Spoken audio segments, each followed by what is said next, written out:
ओम हनु हनु हनुमते नमः। श्री रामाय नमः। इस कराल काल कलयुग में शत्रुओं की संख्या बहुत ज़्यादा होती है। किसी न किसी वजह से कोई ना कोई किसी न किसी व्यक्ति का शत्रु होता है और कहीं ना कहीं वह नुकसान पहुंचाने की कोशिश करता ही रहता है।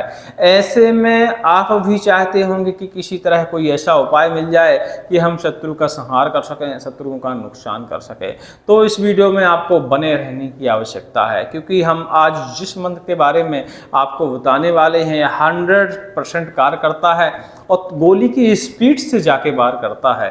तो इस मंत्र को चूकने की जो गुंजाइश है वह 0% है। इसीलिए मंत्र का प्रयोग करने से पहले हम निवेदन करते हैं कि शत्रु को हमेशा मित्र बनाने की कोशिश किया करिए। मंत्र तंत्रों के जरिए उसको नुकसान पहुंचाने की कभी भी कोशिश ना किया करिए। यदि इस मंत्र का आप मरण की तरह प्रयोग करेंगे तो समझ लीजिए कि यदि सामने वाले पर यह मंत्र 100% असर करता है तो 30% आपका भी इसमें नुकसान होता है।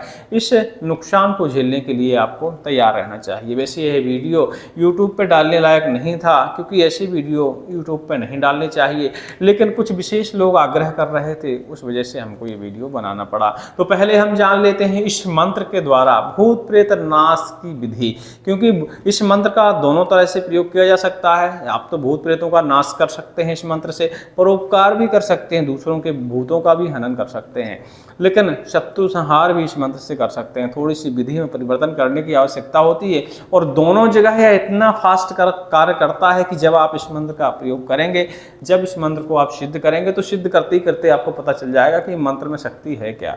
ठीक है, तो इसमें वो नहीं है कि अंदाज में आप सिद्ध करेंगे, जप लेंगे पूरा, बाद में विचार करेंगे पता नहीं मंत्र कार्य करेगा कि नहीं करेगा। मंत्र जब करेंगे उसी दिन आपको पता चल जाएगा कि मंत्र में कितनी ताकत है। आपके शरीर को स्वयं पता चलने लगेगा कि यह मंत्र अब काम करने वाला है, चाहे किस तरह काम करने वाला है, वो आप अपने आप को इशारा हो जाता है जब इस मंत्र का हम जाप करते हैं। कुछ बुंदेलखंड में ऐसे विशेष मंत्र है जिनको जाप करते करते लोगों को पता चल जाता है कि यह हमारा मंत्र सिद्ध हो गया है। अब कुछ ऐसी कमरे के अंदर जिस जगह हम सिद्धि करते हैं ऐसी घटनाएं घटने लगती हैं कि पता चल ही जाता है कि मंत्र सिद्ध हो गया। लेकिन इसीलिए कहा जाता है कि ऐसे मंत्रों को थोड़ा हृदय यदि अपना सही है, पक्का है, तभी ऐसे मंत्रों को सिद्ध करना चाहिए। लेकिन भूत प्रेत बाधा हरण के लिए यदि इस मंत्र को सिद्ध कर रहे हैं तो टेंशन लेने वाली कोई बात नहीं है, कोई ऐसी घटना नहीं घटेगी, कोई संभावना नहीं होगी, क्योंकि हमारी बुद्धि के ऊपर निर्भर करता है कि हम विचार क्या करके इस मंत्र को सिद्ध कर रहे हैं। यदि शत्रु को मरण के लिए इस मंत्र का प्रयोग करने जा रहे हैं तो हमें सब कुछ झेलना पड़ेगा, उसके लिए तैयार रहना चाहिए। ठीक है, और परोपकार के लिए, प्रेतनाश के लिए इस मंत्र का प्रयोग या सिद्ध करने वाले हैं तो घबराने की कोई बात नहीं है। जैसा भी होगा यह सब अच्छा ही होगा। ठीक है, मंत्र को सिद्ध करने के लिए, भूत प्रेत नाश के लिए कोई खास सामग्री की आवश्यकता नहीं है। सिर्फ थोड़ी सी धूप आप ले सकते हैं, जला सकते हैं, एक 4 मुख का दीपक जला सकते हैं, रुद्राक्ष की माला में इस मंत्र का जप कर सकते हैं। और भूत प्रेत नाशन के लिए इस मंत्र को सिर्फ 108 बार आपको जपना है, 21 बार हवन लगाना है, यह मंत्र सिद्ध हो जाता है। और भूत प्रेत नाश के लिए यदि इस मंत्र को सिद्ध करना है तो आप महीने के किसी भी रविवार के दिन इस मंत्र को सिद्ध कर सकते हैं। लेकिन यदि शत्रुनाश के लिए इस मंत्र को सिद्ध करना है तो आपको विशेष तिथि और मुहूर्त की आवश्यकता पड़ती है। हर महीने में चौथ पड़ती है, चाहे पूर्णिमा के बाद आए चाहे अमावस्या के बाद आए।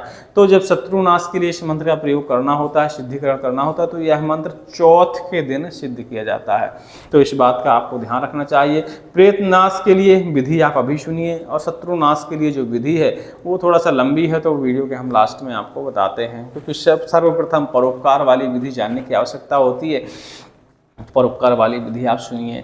108 बार आप जाप कर लीजिए। ठीक है, 11 बार से 21 बार आप हवन कर दीजिए, और बस यह मंत्र इतने में ही काम करने लगता है। इसके बाद स्वयं के भूत झाड़ना हो तो इस मंत्र को पढ़ते हुए आप पानी पी सकते हैं। लेकिन दूसरे के भूत यदि झाड़ना है तो अपन को थोड़ा सा हष्ट-पुष्ट होना चाहिए और कुछ घटनाओं के लिए तैयार होना चाहिए, क्योंकि जैसे ही इस मंत्र को आप पढ़ना शुरू करेंगे सामने वाले के ऊपर सवारी पक्का आएगी। इस मंत्र के ऐसे प्रभाव होते हैं, बुंदेलखंड के कुछ ऐसे विशेष मंत्र हैं कि उनमें यदि पढ़ते हैं तो सवारी आती ही आती है पक्का। यदि बाधा हुई तो सवारी आती है, बाधा नहीं है तो नहीं आती। ठीक है, यदि बाधा हुई, भले किसी ने कराई गई हो, खिलाई गई हो, पिलाई गई हो, या आप बाधा हो, प्रेत बाधा होनी चाहिए, तो सवारी आएगी ही 100%, चूक नहीं सकती। ठीक है, 100 में से 90 लोगों को सवारी इस मंत्र से आ जाती है। ठीक है, तो यदि आप उसके कान में इस मंत्र को 5 बार तक फूंकते हैं तो सवारी आएगी ही आएगी। सवारी आने के बाद आप चाहें तो उससे पूछताछ कर सकते हैं। पूछताछ करने के बाद इसी मंत्र को आप पढ़ते जाइए 5 से 11 बार 21 बार तक, वो भूत प्रेत सब वहीं समाप्त हो जाएगा, वो सवारी भी समाप्त हो जाएगी। ठीक है, इसके बाद जब भूत प्रेत समाप्त हो जाएं या किसी कारणवश नहीं समाप्त हो रहे हैं तो इसके बाद आप नारसिंह कवच आपको ध्यान रखना चाहिए। हमारे वीडियो में कहीं ना कहीं होगा, पिछले में देख लीजिएगा। नारसिंह कवच आपको रट के रखना चाहिए यदि इस मंत्र का प्रयोग करने वाले हैं। उसके बाद आप नारसिंह कवच पढ़िए, नारसिंह कवच से उसके शरीर को बांधिए, चाहे तो नारसिंह कवच का ताबीज बनाकर उसको पहना दीजिए ताकि दोबारा उसको प्रेतक बाधाएं परेशान ना करें। क्योंकि जिन लोगों को भूत प्रेत बाधा होती है उनको दोबारा भूत प्रेत बाधा होने की जल्दी संभावना होती है, क्योंकि तांत्रिक लोगों से वो मंत्र तो के जरिए भूत प्रेत तो निकलवा देते हैं लेकिन शरीर का बंधन नहीं करवाते। क्योंकि शरीर के बंधन करने का एक कवच ही उपाय होता है। उस कवच से यदि आपने शरीर का बंधन कर लिया तो दोबारा कोई भी बाधा उस शरीर को फिर छू नहीं पाती है। इस बात का आपको ध्यान रखना चाहिए। आप उम्मीद करते हैं भूत झाड़ने की विधि समझ गए होंगे। सिर्फ इसको 1 से लेकर 5 बार पढ़ना है, इतने में सवारी आ जाती है। सवारी से पूछताछ करनी है, चाहें तो कर सकते हैं, ना चाहें तो नहीं कर सकते। लगातार इस मंत्र को पढ़ते रहिए, भूत समाप्त हो जाएगा। इसके बाद नारसिंह कवच का विशेष ध्यान रखिए, नारसिंह कवच से शरीर को बांधिए जरूर। ठीक है, और मान लो यह नहीं करना चाहे तो नारसिंह कवच अकेले में इतनी ताकत होती है कि भूत का संहार कर देता है। लेकिन कई बार क्या है, हमें पूछताछ की आवश्यकता होती है तो इस मंत्र का आप प्रयोग कर सकते हैं। ठीक है, ये हो गई भूतनाश की विधि। अब आते हैं शत्रुनाश के लिए।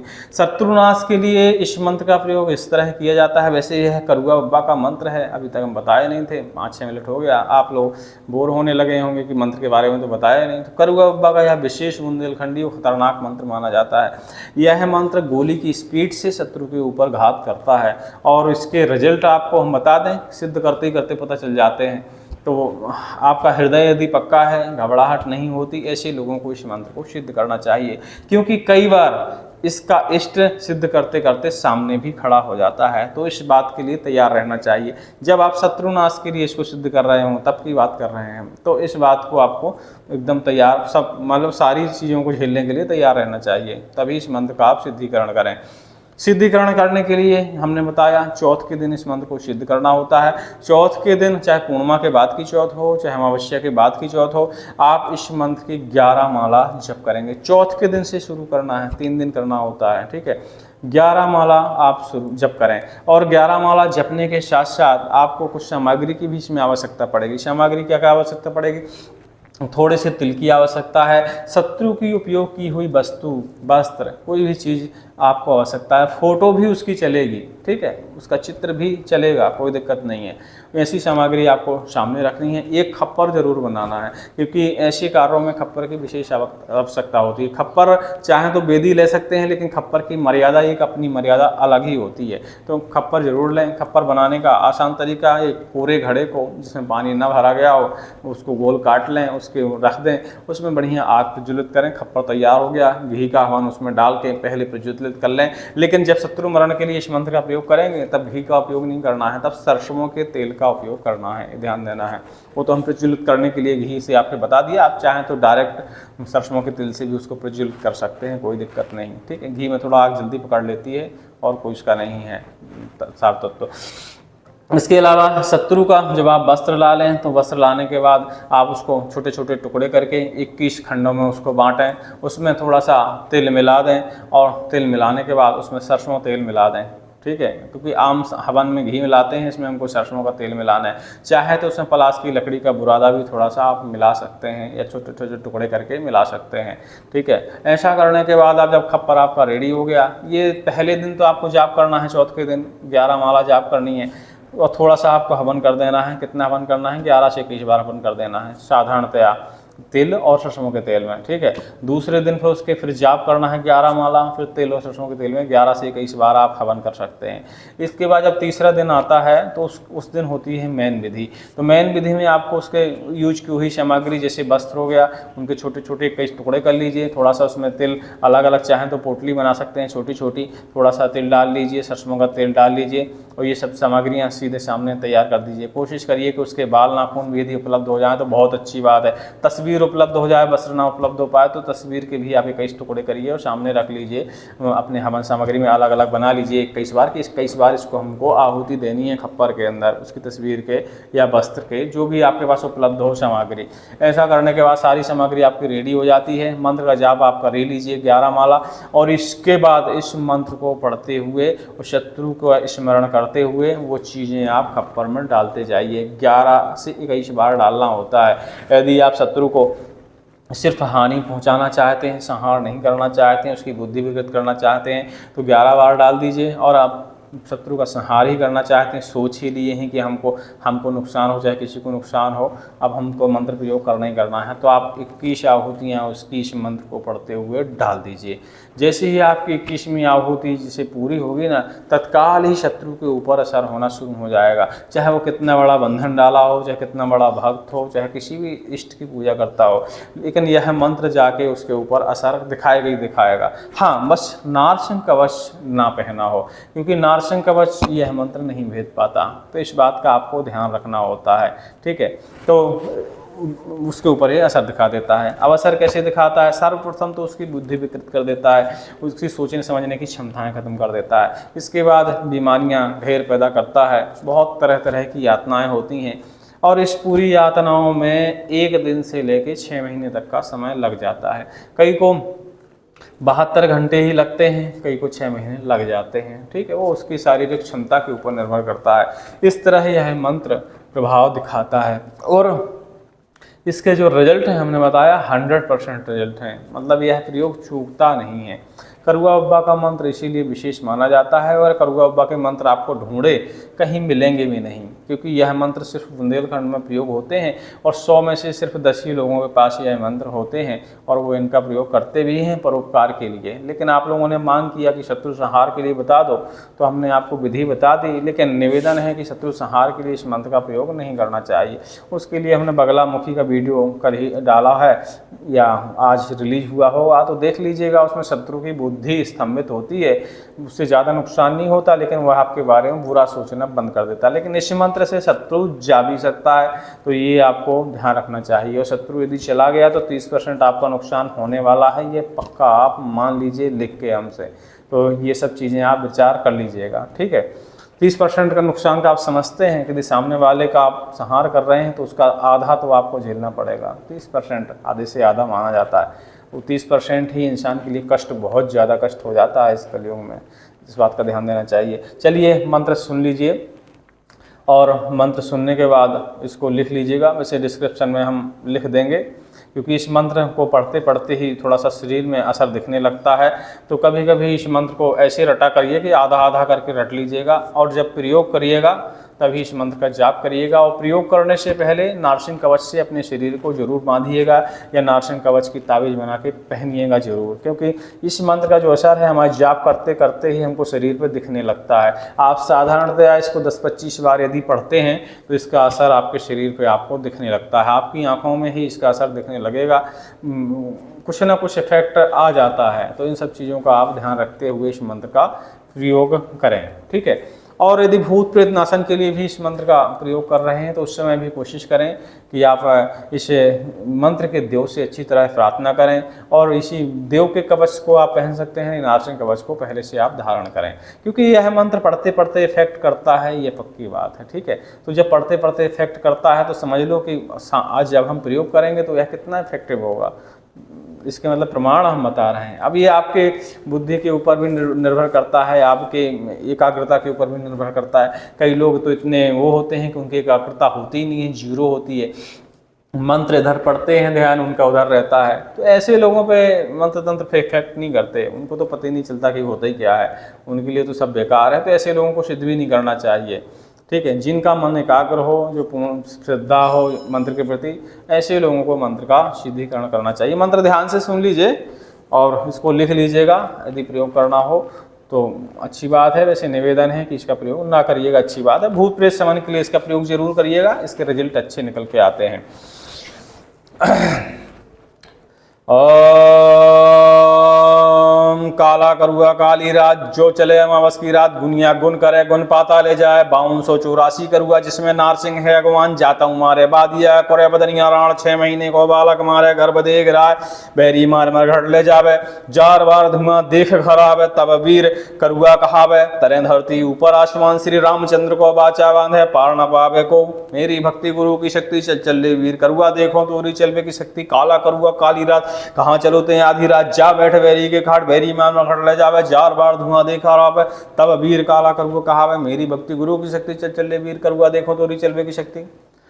समझ गए मंत्र? मंत्र एक बार और सुन लीजिए, क्योंकि मंत्र को जब पढ़ना होता है तो इस मंत्र की एक विशेष लय होती है, तो लय का आप ध्यान रखिएगा। मंत्र एक बार और सुनिए ताकि आपको समझ में आ जाए, ठीक है, क्योंकि यह देशी मंत्र है तो शब्दों में इसके परिवर्तन नहीं हो सकता, इस बात का आप ध्यान रखें। हाँ, शब्द ऊपर नीचे हो सकते हैं तब भी यह मंत्र काम करता है।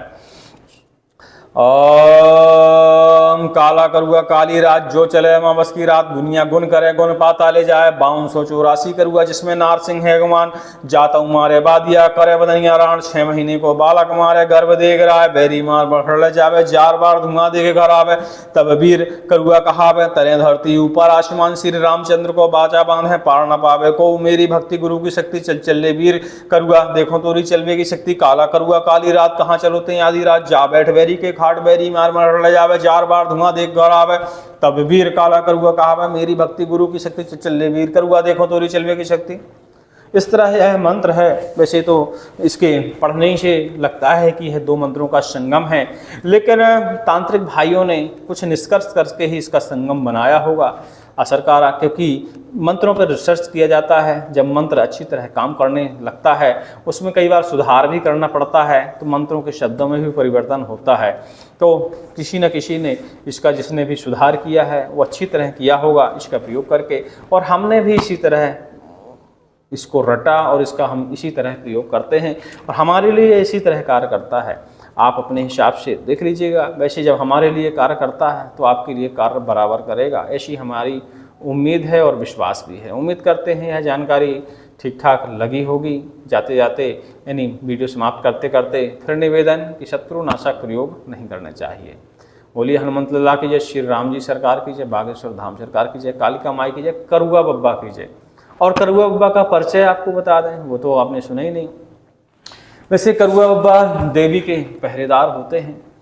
यह चामुंडा देवी के विशेष पहरेदार हैं और कहा जाए तो जितने भूत प्रेत बाधाएं होती हैं या जितनी भी बुरी शक्तियां होती हैं सबके ये राजा माने जाते हैं। ये किसी भी प्रेत को आदेश दे सकते हैं अपना काम करवाने के लिए। यदि आप देवी से निवेदन करते हैं तो देवी इन्हीं को आदेश देती है आपका कार्य पूरा कराने के लिए। तो इनका छोटा सा ये परिचय है। बाकी यह बुंदेलखंड में हर देवी के दरवाजे पे आपको ज़रूर मिल जाते हैं, ठीक है, क्योंकि यह इनकी मान्यता बुंदेलखंड में बहुत ज़्यादा है और सभी जगह इनकी पूजा किए बिना देवी जी की पूजा जो है वह सफल नहीं मानी जाती, ठीक है। अब उम्मीद करते हैं इनके बारे में आप थोड़ा समझ गए होंगे। बाकी इनकी विस्तार से किसी दिन हम आपको कथा जरूर श्रवण कराएंगे। यदि आप इच्छुक होंगे तो इनकी उत्पत्ति से लेके और पूरी कथा आपको जरूर बताएंगे। वीडियो बहुत लंबा हो जाता है, बहुत हम परेशान हैं इससे क्योंकि पूरी बातें आप भी नहीं बता पाए हैं। चलिए, जय श्री राम सबको।